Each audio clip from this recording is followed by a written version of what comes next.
Sir Pinarayi വിജയന്റെ വീട്ടിൽ നടന്ന AD റെയ്ഡിനെ എങ്ങനെ നോക്കിക്കാണും? എങ്ങനെ നോക്കിക്കാണുന്നു എന്ന് ചോദിച്ചു കഴിഞ്ഞാൽ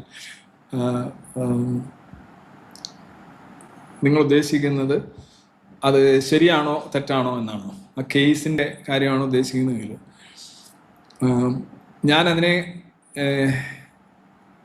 ഞാൻ ഇന്ന് രാവിലെ തന്നെ കാണുന്നുണ്ട്. ഇത് നിങ്ങളെല്ലാവരെയും പോലെ കാണുന്നുണ്ട്. അതിൻ്റെ അവസാനത്തെ പരിണതിയാണ് ഞാൻ കൂടുതൽ ശ്രദ്ധിച്ചത്. അതായത് EDയുടെ കാറുകൾ പരിശോധന കഴിഞ്ഞ് തിരിച്ചു വരുന്നു. അതിൻ്റെ പുറവശത്തെ ചില്ല്, ഫ്രണ്ടിലെ ചില്ല്, സൈഡിലെ ചില്ല്, വലിയ ചുടുകട്ടയൊക്കെ എടുത്തിട്ട് ആളുകൾ ആക്രമിക്കുന്നു. ആരാണ് ഈ ആളുകൾ? പാർട്ടി അണികൾ എന്നൊന്നും ഒരിക്കലും പറയാം. പാർട്ടി അണികൾ നമുക്കറിയാം, നമ്മളെല്ലാം പാർട്ടി അണികൾ ഇവിടെ കാണുന്നു. അവരൊന്നും ഇത് ചെയ്യില്ല. ഇതൊക്കെ ഈ ബംഗാളിലൊക്കെ നടക്കുന്ന അതേ സമയം ഗൂൺസ് ആണ് ഇത് ചെയ്യുന്നത്. എല്ലാ പാർട്ടികളും ശരിക്കും ഈ സമൂഹത്തെ ടെററൈസ് ചെയ്യാനായിട്ട് ഉപയോഗിക്കുന്ന ഒരു സെറ്റപ്പ് ഗൂൺസ് ഉണ്ട്. ഓരോ ലൊക്കാലിറ്റി എന്ന് കഴിഞ്ഞാലും അവിടെ ഗൂൺസ് ഉണ്ട്. ആ ഗൂൺസ് തന്നെയാണ് ഈ പാർട്ടിക്ക് വേണ്ടി ചെയ്യുന്നത്. TMCയുടെ ഒക്കെ പക്ക ഓപ്പറേഷൻ ഇങ്ങനെയാണ്.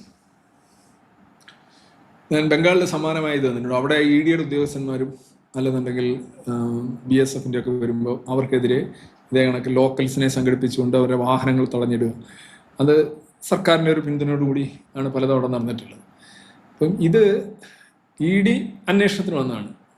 EDയുടെ ഏറ്റവും അവസാനത്തെ ഇതെന്ന് പറഞ്ഞു കഴിഞ്ഞാൽ ഹൈക്കോടതിയാണോ സുപ്രീം കോടതിയാണോ ഇന്നലെയാണത് നീക്കിയത്. സോ അവർക്ക് ചോദ്യം ചെയ്യാനും പരിശോധന നടത്താനും ഓക്കെയാണ്. ഇത് ഒരുപാട് ലോങ് ഡ്യൂ ആയിട്ടുള്ളൊരു കേസാണ്.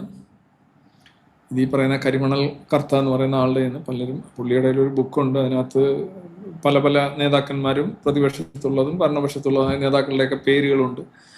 ചിലരുടെ അബ്രീവിയേഷനാണ്. ചിലരുടെ അബ്രീവിയേഷൻ എഴുതിയ ആളുടെ തന്നെ പേര് ഫുള്ള് വേറെ എഴുതിയിട്ടുണ്ട്. ഇതെല്ലാം ഉണ്ട്. അപ്പോൾ ചിലർ പറഞ്ഞ് പാർട്ടിക്ക് വേണ്ടിയാണ് പൈസ വാങ്ങിച്ചത്, അക്നോളജ് ചെയ്യുന്നു. ചിലർ അക്നോളജ് ചെയ്യുന്നില്ല. പക്ഷേ ഈ കേസ് ഇതൊന്നും അല്ലല്ലോ. ഈ കേസ് എന്ന് പറയുന്നത് ഈ പൈസ മാസപ്പടി എന്നുള്ള സാധനമാണ്.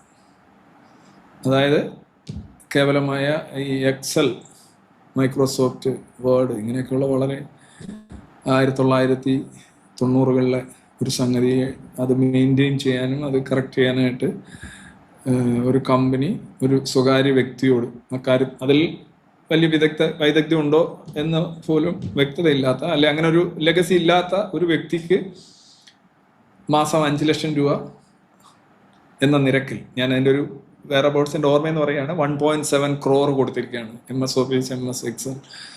അതെന്തുകൊണ്ടായിരിക്കും കൊടുത്തത്? ആ വ്യക്തി എന്ന് പറയുന്നത് പ്രത്യേകിച്ച് അങ്ങനെ ഒരു സ്കില്ലോ പ്രതിഭയോ അല്ലെങ്കിൽ അങ്ങനെയുള്ളൊരു വ്യക്തിയും അല്ല. ആ വ്യക്തി has A relation with a particular person. അത് മാത്രമാണ് അതിനകത്തുള്ള ഒരേ ഒരു വഴി. 1.82 crore അതാണ് അന്വേഷിക്കുന്നത്.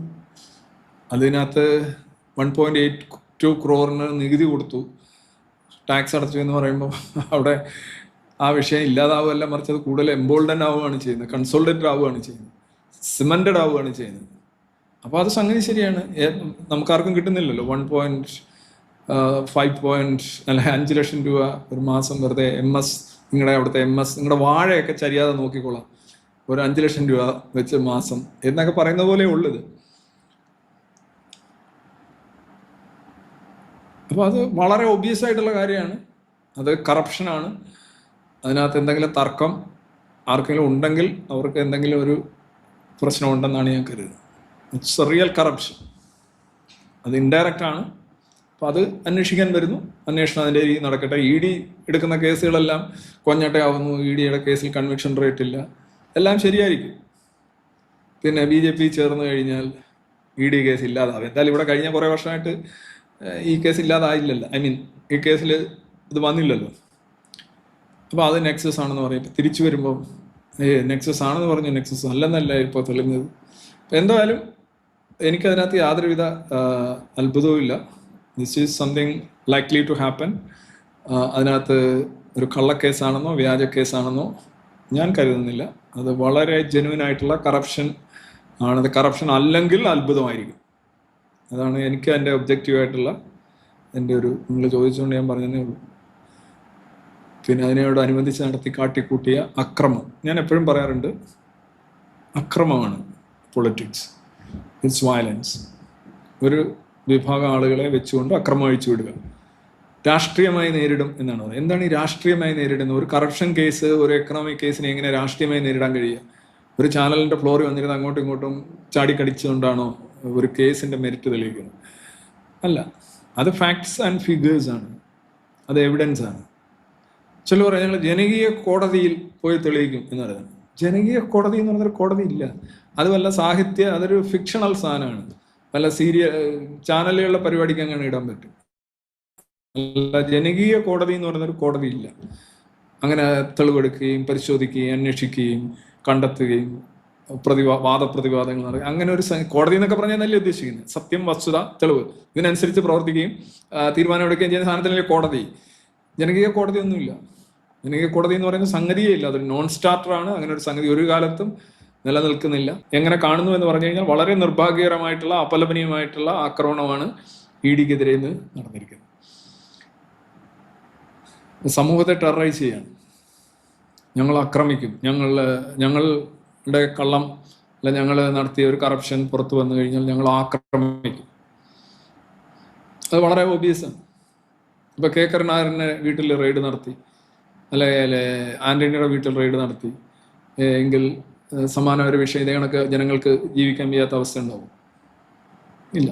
അക്രമം, വയലൻസിൽ മാത്രം വിശ്വസിക്കുന്ന ഒരു political culture. I repeat that. അതാണ് എനിക്ക് പറയാനുള്ളത്. ഞാൻ ഇതിനകത്ത് ഒരു 10 പൈസയുടെ ന്യായം ഈ അക്രമം നടത്തിയവർ അല്ലെങ്കിൽ ഈ അന്വേഷണം നേരിടുന്നവരുടെ ഭാഗത്തുണ്ടെന്ന് എനിക്ക് തോന്നുന്നില്ല.